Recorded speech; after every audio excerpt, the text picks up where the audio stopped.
যে গেট আছে সেই গেটের সামনে যে আলোচনা হচ্ছিল, একটা ছাত্রদের সঙ্গে সেটা নিয়ে আলোচনা করবো। তার আগে একটু ঠাকুরের প্রণাম মতো নিয়ে প্রণাম মতো করে নিই, তারপর শুরু করছি। ওম স্থাপকায় চ ধর্মস্য সর্বধর্ম স্বরূপিণে অবতার ভবিষ্ঠায় রামকৃষ্ণায় তে নমঃ।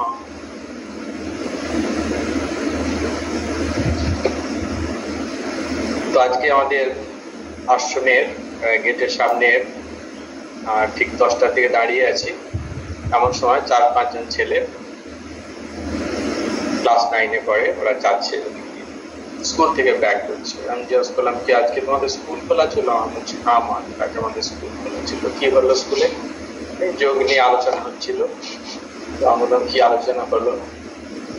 যে ব্যায়াম ট্যাম করতে হবে, এইসব জিনিস নিয়ে আলোচনা হচ্ছে। আচ্ছা, তো যোগ মানে কি? এই যোগ ব্যায়াম করা কে বলেছে? না, যারা ছিলেন, তো সেটা বলছি না। তো যোগ মানে যোগ ব্যায়াম, এটি আমাদের সাধারণ মানুষের ধারণা। যোগার কথার অর্থ যোগ ব্যায়াম, কিন্তু আসলে কিন্তু তেমন মানে কি নয়। যোগ মানে আমরা জানি, ছোটবেলায় আমরা শিখেছি যোগ, বিয়োগ, গুণ, ভাগ। যোগ মানে যুক্ত যুক্ত। তো যোগ করতে হলে মিনিমাম তো দুটো সংখ্যা বা দুটো বস্তু তো লাগবেই, না হলে কিন্তু এই যোগ হবে না। তো যোগ মানে মিনিমাম দুটো, 5 যুক্ত 2 যুক্ত 4 যুক্ত 6 অনেকগুলো হলে ঠিক আছে, কিন্তু দুটো মিনিমাম সংখ্যা দরকার, না হলে কিন্তু যোগ হবে না। তো এখানে যে যোগা মানে যুক্ত হওয়া। কার সঙ্গে কার যুক্ত হওয়া? না, আমাদের এই জীবাত্মার সঙ্গে পরমাত্মার যোগ সাধন যুক্ত হওয়া। এখন প্রশ্ন হলো, তাহলে জীবাত্মাটা কি? জীবাত্মা কি জিনিস? পরমাত্মা কি জিনিস? জীবাত্মা খুব সহজ কথায় বললে, এই সংস্কার যুক্ত আমার এই যে শরীরটা, অন্তঃকরণ নিয়ে আছে সংস্কার, সমস্ত জনম জনমের সংস্কার এখানে আছে, যার যে কারণে আমাদের শরীর, এটি হচ্ছে জীবাত্মা।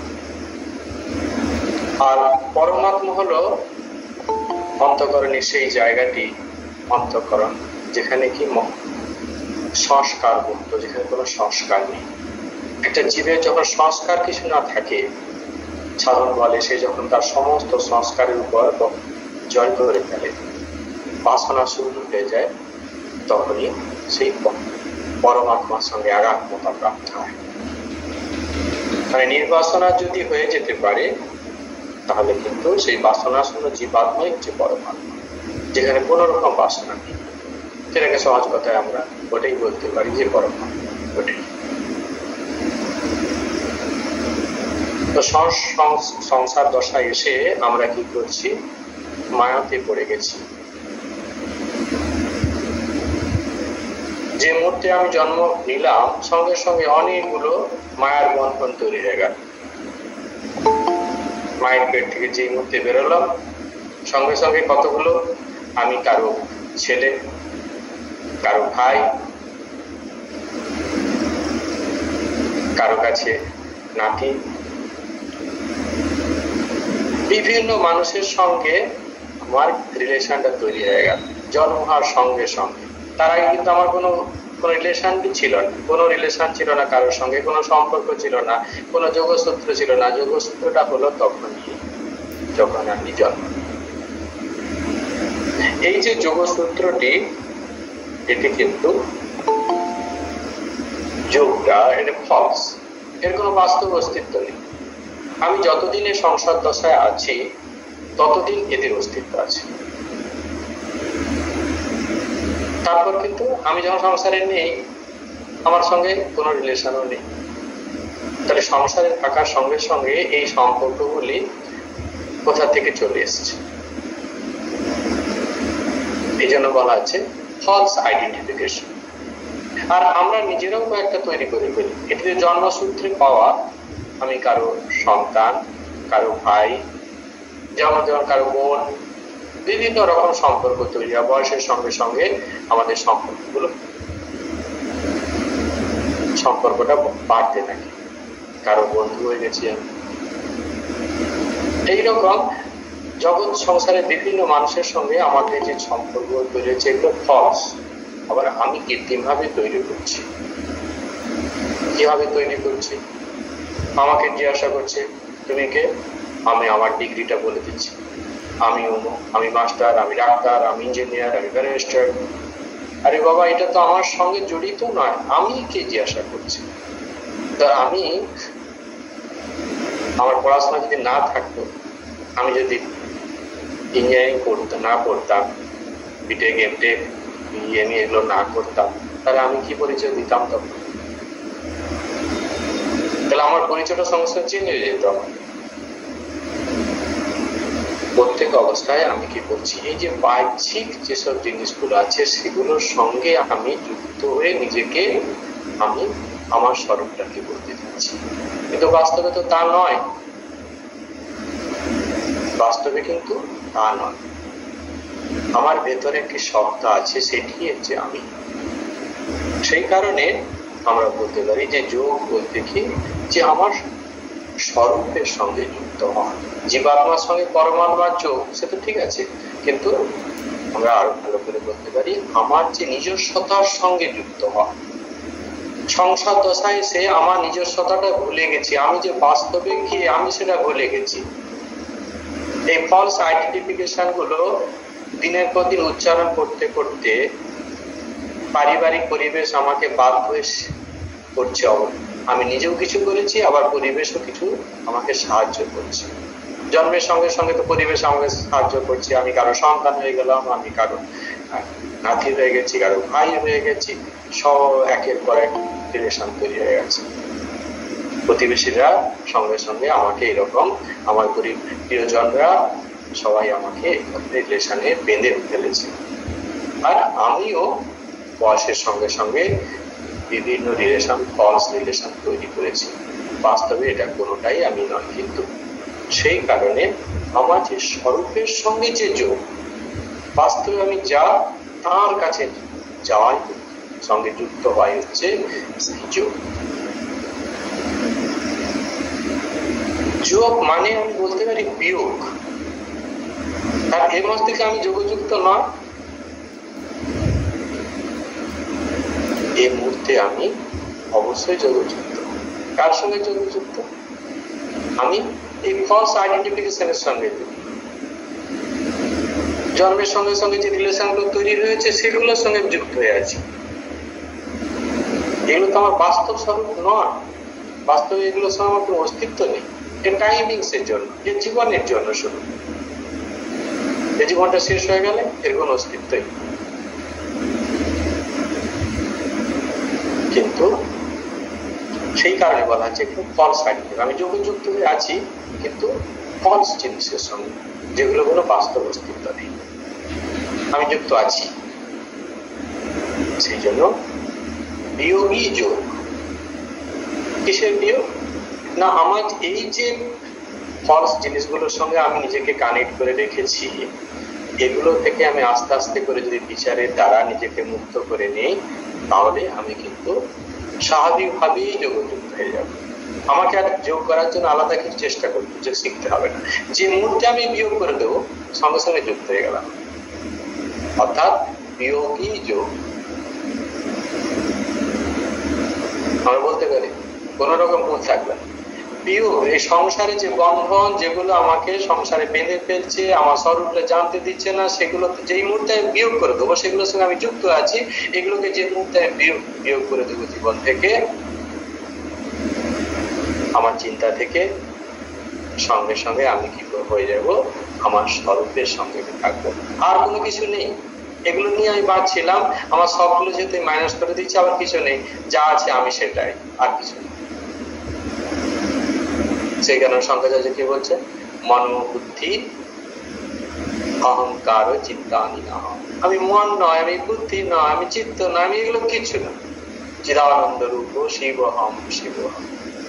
এগুলোর সঙ্গে মন বুদ্ধি চিত্ত অহংকার আমার স্বরূপের সঙ্গে যুক্ত না। মন পরিবর্তনশীল, যা পরিবর্তনশীল সেটা কি করে, ওটা আমার সত্তা হতে, আমি তো অপরিবর্তনশীল সত্তা, এটা তো প্রত্যেক মুহূর্তে পরিবর্তন হচ্ছে, তাহলে এটা কি করে আমি পাবো?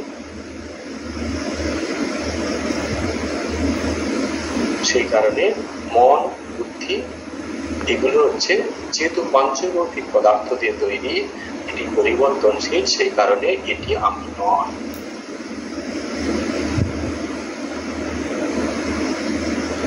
তাহলে আমি কে? চিদানন্দ রূপ শিব শিব, আমি সেই পরমাত্মা, আমার সর্বটাই। এটি হচ্ছে যোগ কথার ঠিক ঠিক অর্থ।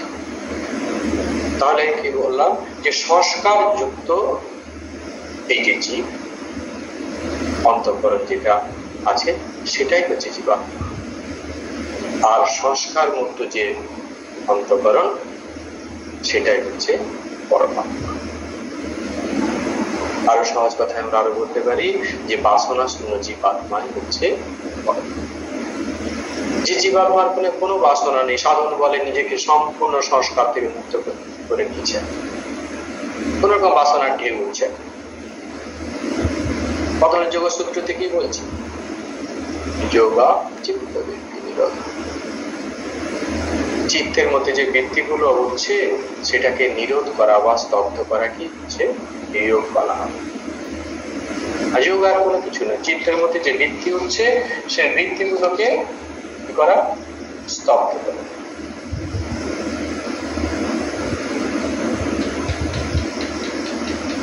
তাহলে বৃত্তিগুলো কি আসছে না, আমার যা কিছু আমি জনম জনম ধরে ঢুকিয়েছি আমার ভেতরের মধ্যে, এই জীবনে যেগুলো এক্সপিরিয়েন্স করেছি সেগুলি অনুভূতির আকারে আমার মনের মধ্যে আসছে। মনের আবার অনেকগুলো পার্ট আছে, সেই মনের অনেকগুলো মন বুদ্ধি চিত্ত অহংকার সবই মনের পার্ট। স্বামীজি বলছে বিভিন্ন সময় বিভিন্ন রকম কাজ করে, সেজন্য আলাদা আলাদা তাকে নাম বলছে। সেটাই মন, সেটাই বুদ্ধি, সেটাই চিত্ত, সেটাই অহংকার। যেমন এক রকম কাজ করে তখন সেরকম ভাবে তাকে আমরা নাম দিয়ে থাকি, একই মনের বিভিন্ন রকম নাম দিয়ে থাকি। যেমন বাবা যখন স্কুলে থাকেন তখন তিনি টিচার, বাবা যখন সন্তানের কাছে থাকেন তখন তিনি বাবা, আবার যখন দাদুর কাছে থাকেন তখন তিনি আবার সন্তান হয়ে যান। তাহলে বাবার বিভিন্ন জায়গায় বিভিন্ন রকম নাম, কোথাও তিনি সন্তান, কোথাও তিনি টিচার, কোথাও তিনি বাবা, কোথাও তিনি স্বামী, বিভিন্ন জায়গায় ঋষিমুনির কাছে আবার তিনি ভাই। তাহলে একজনই মানুষ স্থান কালে তার নাম পরিবর্তন হয়ে যাচ্ছে। সেরকম মনটিও যখন বিভিন্ন রকম কাজকর্ম করলে তার বিভিন্ন রকম নাম হয়ে যায়। এটি স্বামীজি বলছেন, মন বুদ্ধি চিত্ত অহংকারটা আলাদা কিছু নয়, বিভিন্ন রকম কাজ করছে সেই অনুযায়ী তার নামটা চেঞ্জ হয়ে যাচ্ছে। মন হচ্ছে সেই অংশ যেখানে সবসময় সংশয় হচ্ছে, সংশয়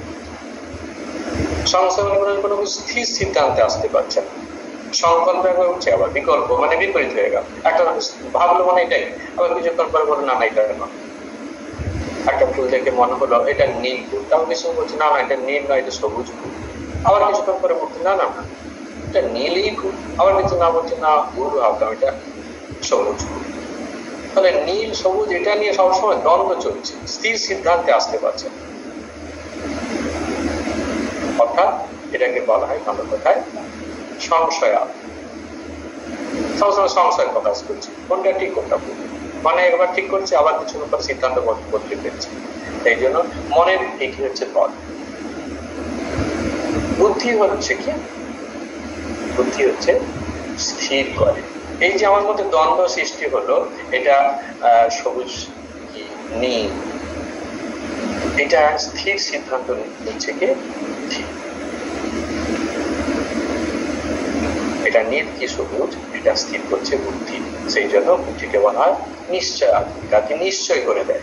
বুদ্ধি নিশ্চয় করে দেয় বলে যেটা নীল কি সবুজ, নীল কি লাল, এটা সম্বন্ধে বিচার বিবেচনা করে স্থির সিদ্ধান্ত এলো না এটা নীল বা এটা লাল। এই যে স্থির সিদ্ধান্ত এলো, সেই জন্য বুদ্ধিকে বলা হয় নিশ্চয়াত্মিকা, নিশ্চয় করে দিচ্ছে। এবারে দুটি অংশ পড়ে থাকছে, মন বুদ্ধি আলোচনা হয়ে গেল সংক্ষেপে। চিত্ত আর অহংকার। চিত্ত বুদ্ধির অন্তর্গত, বুদ্ধির মধ্যে থাকে, আর অহংকার মনের অন্তর্গত, মনের একটা। বুদ্ধি যেটা আগের মানে ঘটেছে, আবার বর্তমানে যেটা ঘটেছে, অপূর্ব এবং পূর্ব দুটোই, আগে যেটা ঘটেছে এখন যেটা ঘটেছে, দুটো বিষয়কে গ্রহণ করতে পারে, এটা নিয়ে চিন্তা ভাবনা করতে পারে। চিত্ত কি করতে পারে না, শুধু পূর্বে যেটা ঘটেছে সেটাকে স্মৃতি করে সে আনতে, যেটা পূর্বে আগে ঘটেছে সেইটাকেই, এই বিষয়কেই সে গ্রহণ করতে পারে, নতুন কোনো বিষয় গ্রহণ করতে পারে। যেটা আগে ঘটে গেছে সেটাকেই সে সেটা নিয়ে চিন্তা ভাবনা করতে পারে। আর আছে মন আর অহংকার, বাইরের এবং ভেতরের সকল বিষয়, এটাই মন আর অহংকার গ্রহণ করতে পারে।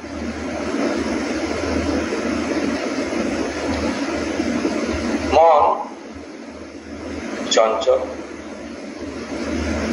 সবসময় মন মধ্যে, সেই জন্য সংশয় আত্ম স্থির সিদ্ধান্ত আসে না, চঞ্চল বলে। আর অহংকার, অহংকার দিবি অহংকার, সবসময় আমি করছি এই ভাবনা কি প্রকাশ করে। আত্মা নয়, মনের স্বরূপ কিন্তু আত্মা নয়, কিন্তু নিজেকে আত্মবস্তু ভেবে ফেলছে।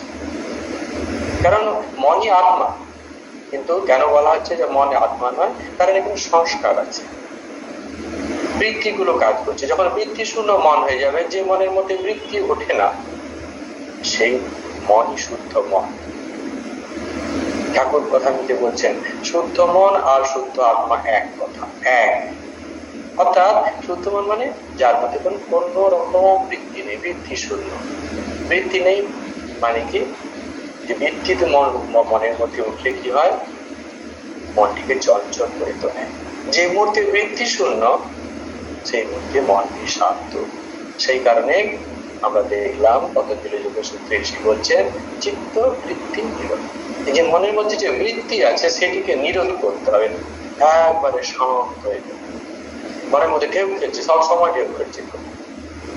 তো সেই যে ঢেউটা, এই ঢেউকে যদি আমরা যতক্ষণ না বন্ধ করতে পারবো, ততক্ষণ কিন্তু আমরা শান্ত স্থির হতে পারবো।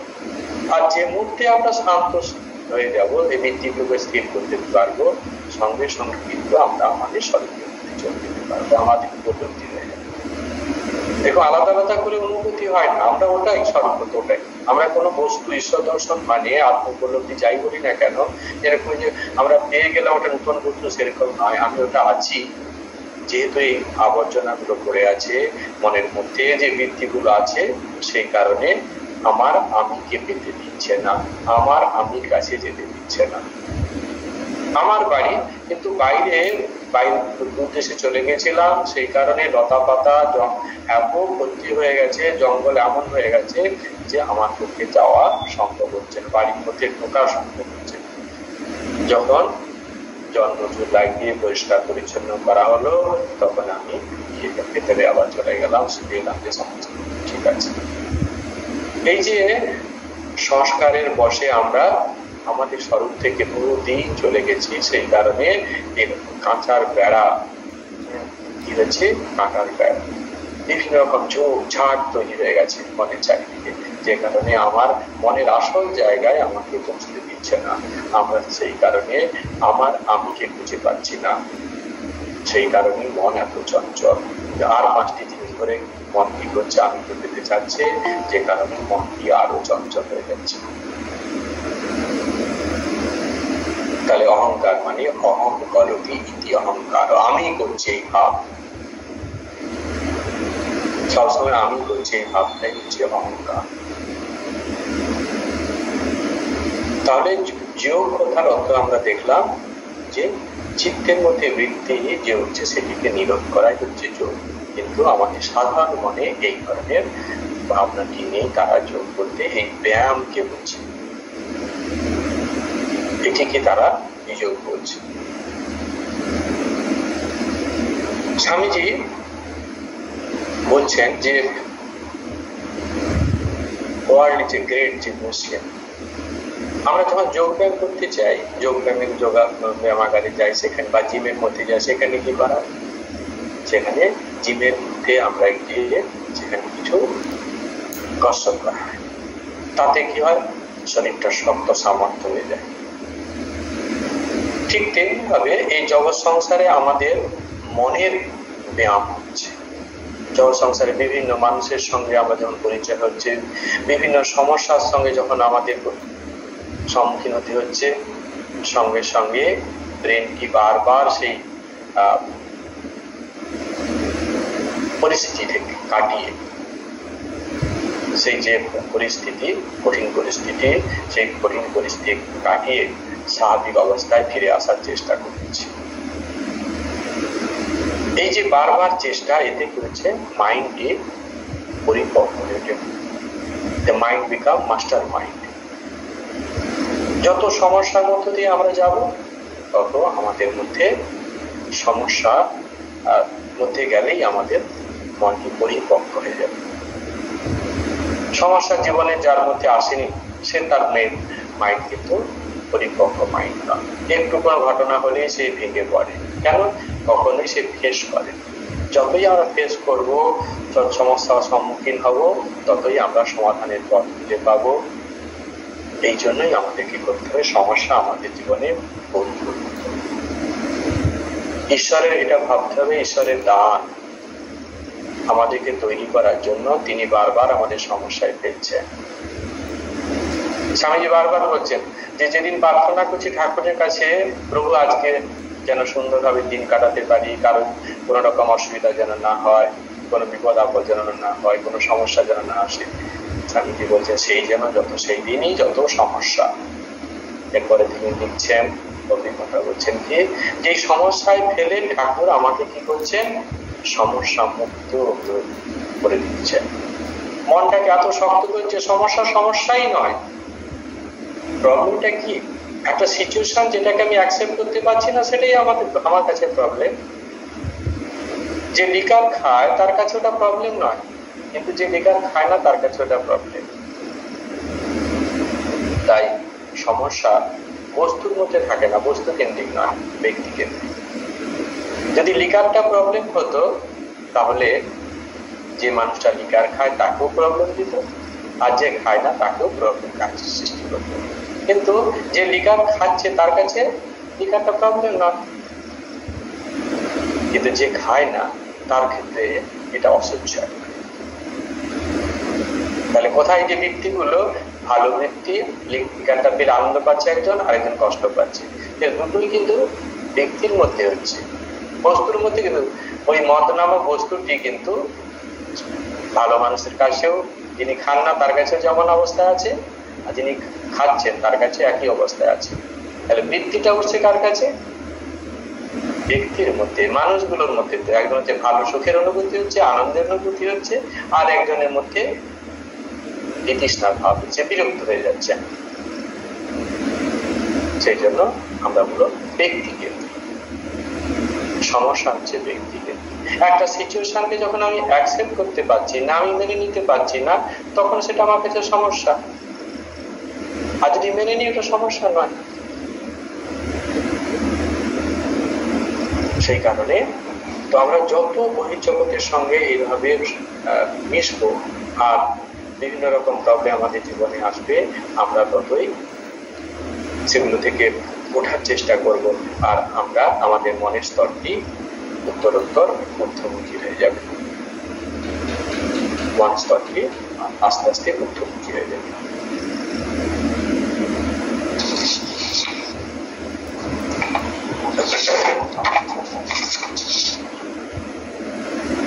তাহলে যেহেতু আমরা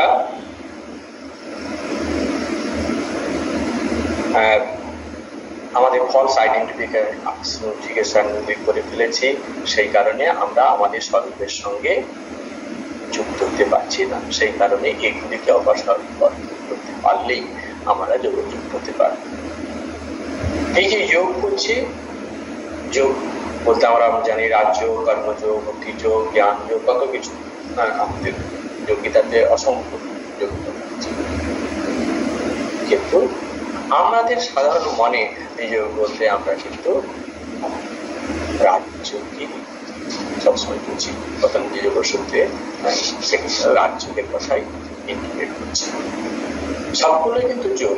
যোগ মানে যোগযুক্ত হওয়া, তার সঙ্গে যোগযুক্ত হওয়া, পরমাত্মার সঙ্গে যোগযুক্ত হওয়া, নিজের স্বরূপের সঙ্গে যোগযুক্ত হওয়া। কিন্তু যোগ করতে সবগুলোই ঠিক কথা, কিন্তু আমরা মনে হয় যোগ মানে একটা শ্বাস প্রশ্বাসের ক্রিয়া কিছু ভাবে ব্রিদিং এক্সারসাইজ, এই ধরনের জিনিসগুলো যেন এটাই যেন যোগ। এই যে আমরা বলছি রাজযোগের কথা, যেটা যোগ করতে হয়, রাজযোগই যেন বুঝতে পারি মনে হয়। তো এটা একটা বিজ্ঞান, প্রত্যেকটা যোগই একটা বিজ্ঞান, একটা টেকনিকের মধ্য দিয়ে আমাদেরকে মনটিকে করে নিয়ে যাচ্ছে। আর এটি এমন একটা বিজ্ঞান, প্রত্যেক মুহূর্তে আমাকে দেখিয়ে দিচ্ছে যে আমার অবস্থান কোথায়। প্র্যাকটিক্যাল ওয়ে আমাকে করে দেখাচ্ছে আমি কোথায় আছি, এই পরিস্থিতিতে আমার কি করণীয়, আমাকে কি আর করতে হবে। প্রত্যেক অবস্থায় কিন্তু এই নিয়োগ আমাকে দেখিয়ে দিচ্ছে। ওই জগতে কোনো কিছু মধ্যে আমি দেখতে পাচ্ছি না, আমি আমার নিজের স্বরূপের মধ্যে, আমার নিজের মনের মধ্যে দেখতে পাচ্ছি আমি কোথায় দাঁড়িয়ে আছি, আমার মন কোথায় আছে, কি ধরনের বৃত্তি মনে উঠছে, ওর মধ্যে উঠছে। প্রত্যেক মুহূর্তে আমি দেখতে পাচ্ছি, আর সেখান থেকে আমি চিনে নিচ্ছি আমার মনের স্তর কোথায়, আমাকে এই পরিস্থিতি কি করতে হবে এটি আমাকে বুঝিয়ে দিচ্ছে। হাতে যেন চোখের মধ্যে আঙ্গুল দিয়ে দেখিয়ে দিচ্ছে, আঙ্গুল দিয়ে তোমার অবস্থান এখানে আছে, তোমাকে আর কি করতে হবে সেটি দেখিয়ে দিচ্ছে।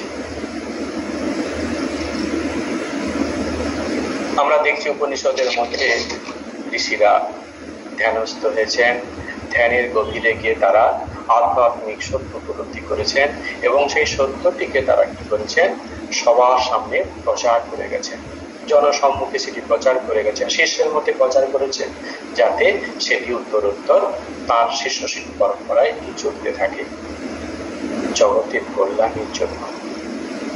তো আমরা সেই উপলব্ধিমান পুরুষের যে উপলব্ধি, তাদের যে নীতি, আধ্যাত্মিক অনুশাসন, সেগুলোকে যদি আমরা আমাদের জীবনে পালন করি, তাহলে আমরা আমাদের মাইন্ডটিকে, আমাদের মনকে সেরকম যোগযুক্ত করতে পারি।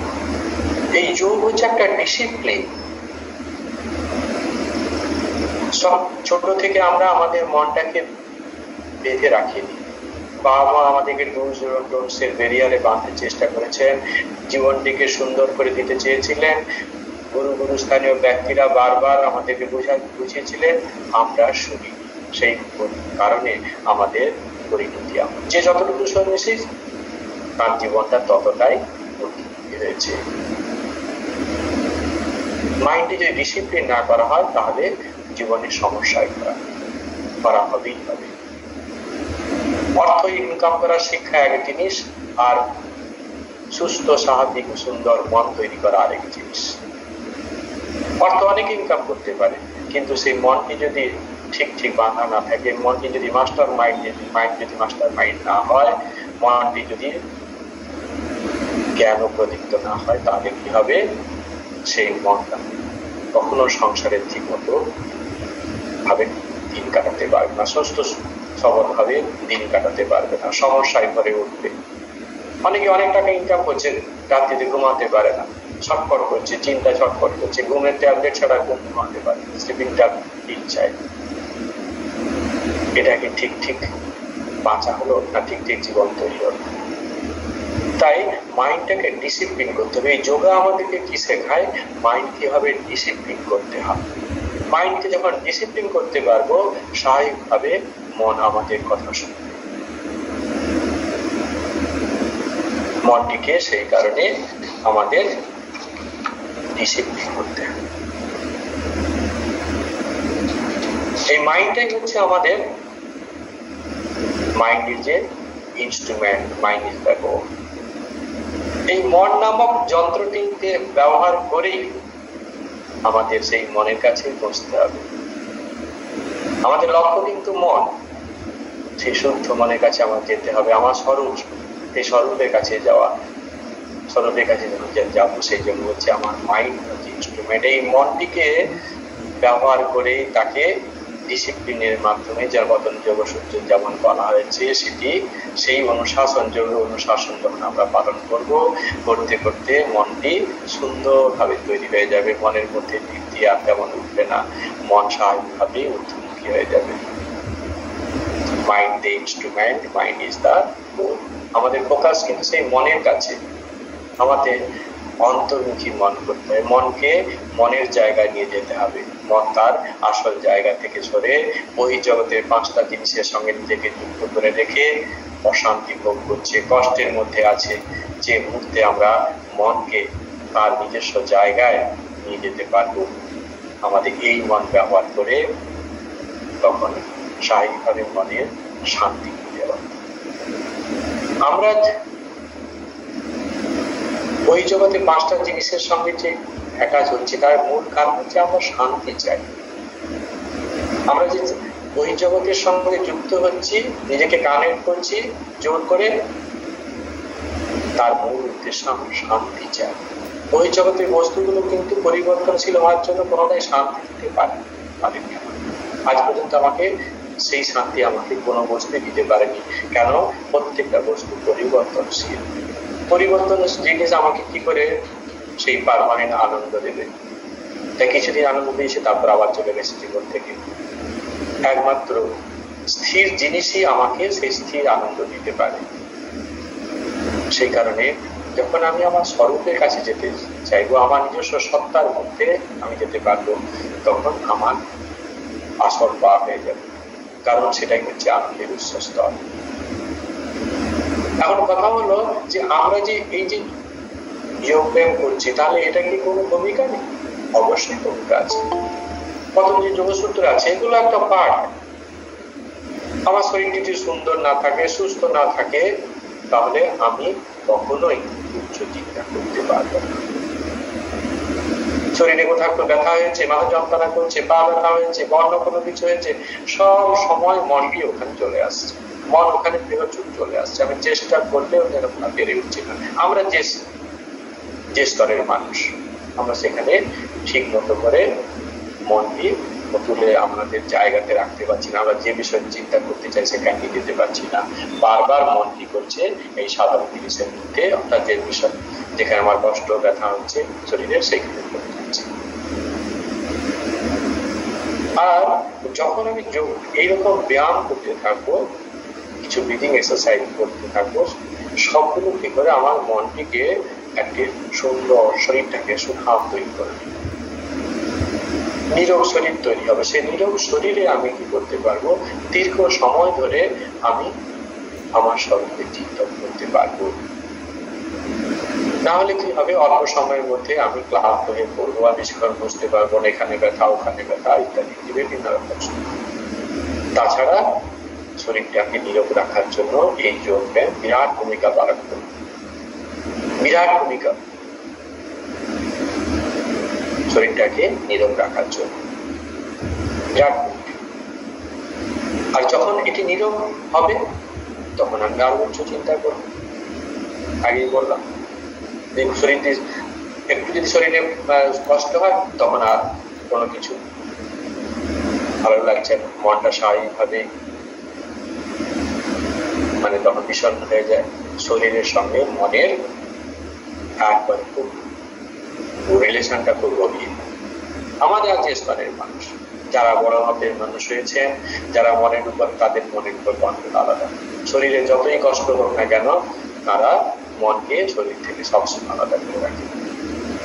আমরা দেখেছি ঠাকুরের সন্তান তুরানন্দজি মহারাজ, ঠাকুরের কথা তো ঠাকুরের কথা সেটা সম্পূর্ণ আলাদা, তিনি তো সবসময় করতে পারছেন। তুরানন্দজি জীবনে আমি কি দেখছি, তিনি বড় বড় অপারেশন করছে, ডাক্তার বলছে না অ্যানাস্থেসিয়া নিতে হবে, বলছে না কোনো কিছু দরকার নেই। তিনি কি করছেন, বিনা অ্যানাস্থেসিয়াতে কোনো নিচ্ছেন না, তাতে অপারেশন করছেন। কতটা মনকে তিনি আলাদা করে রাখতে পারলে একজন মানুষ, সাধক, একজন যোগী এতটাই করতে পারে। বাস্তব উদাহরণ সামনে দেখতে পাচ্ছি, জ্বলন্ত উদাহরণ, যে হ্যাঁ হয় এগুলো শুধু প্রথমে যোগসূত্রতে আমরা পড়েছি, ঋষিরা বলেছেন তা নয়, আমরা নিজেদের সুখে আমাদের সঙ্গেই আছেন, আমাদের কাছেই ঠাকুরের সন্তানরা তাদের জীবন দেখিয়ে গেছেন যে হ্যাঁ এরকম অবস্থা করা যায়। আমরা একটু চেষ্টা করতে পারি এইভাবে, যে বড়রা যদি এরকম করে আমি চেষ্টা করি না, চেষ্টা করতে করতে আমি তো কিছুটা অন্তত এগোতে পারবো, বা চিঠে ফোটা অসাধ্য আমি পেতে পারবো। তো এইরকম প্রয়াস করা। তো শরীর যখন আমাদের সাধারণ স্তরে কি হয়, শরীরের সঙ্গে মন যে অঙ্গাঙ্গি ভাবে জড়িত, সেখানে শরীর খারাপ হলে মনকেও খারাপ হয়ে যায়। আর শরীর যখন ভালো থাকে মনকে ভক্তি থাকে, আর মন ভক্তি যখন থাকে তখন উচ্চ চিন্তা করা আমার পক্ষে সহজ হয়ে পড়ে। সেই কারণে আমাদের এই যোগিক ব্যায়ামটাও সমানভাবে গুরুত্বপূর্ণ। কিন্তু এটি কখনোই নয় যে যোগ মানে শুধু এই যোগ ব্যায়াম করা। আজকে সারা বিশ্ব জুড়ে কি করছে, যোগা ডে পালন করা হচ্ছে। এটা যেন আমরা আজকের দিনে আমরা আমাদের স্বরূপের চিন্তা করছি, দিনে মানে বছরের মধ্যে একদিন আমরা আমাদের স্বরূপের মধ্যে খুঁজে যাওয়া যে আমার আসল স্বরূপ। ওই জগতে 5টা জিনিসকে বাদ দিয়ে, যেগুলোর সঙ্গে আমি ফলস আইডেন্টিফাই করেছি, সেই আইডেন্টিফিকেশন বাদ দিয়ে আমি আমার নিজস্বতার সঙ্গে ওই একাত্মতা লাভ করার একটু প্রয়াস করছি। বিশ্বজুড়ে সবাই তার নিজস্ব সত্তার মধ্যে ডুবে যাওয়ার চেষ্টা করছি। আসলে সব তো এক। আমরা এই যে ভেদ দেখা, বিভিন্ন দেখছি, এটাই তো আমাদের মায়া। মায়াতেই আমাদের ভেদ দর্শন হচ্ছে। সব একটাই সত্তা। যখনই আমরা ভ্রমেতে আমাদের পড়ছি, সেই এই ভেদ দর্শন হচ্ছে। ঠাকুর বলছেন যে একটা সাগরের মধ্যে যে বুদগুলো উঠছে, বিভিন্ন রকম বড় ছোট, আমরা সবই বিভিন্ন বুদ। আমরা ওখান থেকে সৃষ্টি হচ্ছে, আবার ওখানেই পেটে ওখানে মিশে যাচ্ছি। সমুদ্রের জল আর তার বুদের কোনো পার্থক্য নেই। ওই জলটাই একটা বিশেষ আকারে বুদ তৈরি হয়ে গেছে, আবার ওই বুদটা ফেটে জলের সঙ্গে মিশে গেছে। সেখানে কোনোটা বড় বুদ, ওই বুদটা আবার কোনটা বুদ ছোট, কিন্তু বস্তু তো একই জিনিস, সব একই সত্তা। তাই আজকে আমাদের যে যোগা ডে পালন করা হচ্ছে, তাতে কিন্তু মূলত এটি মূল লক্ষ্য যোগ ব্যায়াম। ভেতরে আমাদের যে দীর্ঘ সত্তাটি আছে, যেটি আমরা জানতে পারছি না মায়ার করে, সেটিকে তার জন্য চিন্তা করা, সেই জায়গায় কিছু ধ্যানস্থে কিছুক্ষণের জন্য আমরা সেই স্বরূপে চিন্তন করা, সেইখানে যাওয়ার চেষ্টা, সেটাই হচ্ছে ঠিক ঠিক যোগ। এটাই যোগার উদ্দেশ্য, যোগাকে মানব। আজকে এই পর্যন্ত। ভালো থাকুন, আনন্দে থাকুন। জয় ঠাকুর, জয় মানব।